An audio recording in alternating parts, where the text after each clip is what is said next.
গোপন সংবাদের ভিত্তিতে জানা যায়, সুন্দরবনের কুখ্যাত ডাকাত করিম শরীফ বাহিনীর সদস্যরা সুন্দরবনের সেরা নদী সংলগ্ন মূর্তির খাল এলাকায় অবস্থান করছে।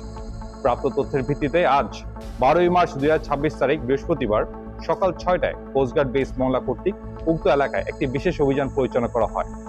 অভিযান চলাকালীন উক্ত এলাকা হতে সুন্দরবনের কুখ্যাত ডাকাত করিম শরীফ বাহিনীর একজন সক্রিয় সদস্য ওসমান গনিকে আটক করা হয়।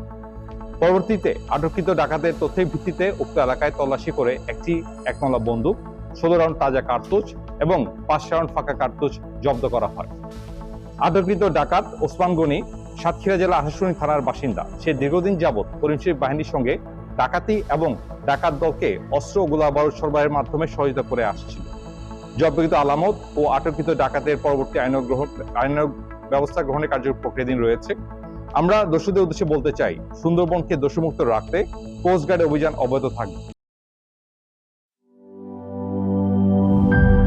গ্লিটারের টুইন লেমন ও অ্যান্টিব্যাকটেরিয়াল ফর্মুলা বাসনকে চকচকে জীবাণুমুক্ত করে আমাদের দেয় গ্লিটার গ্যারান্টি।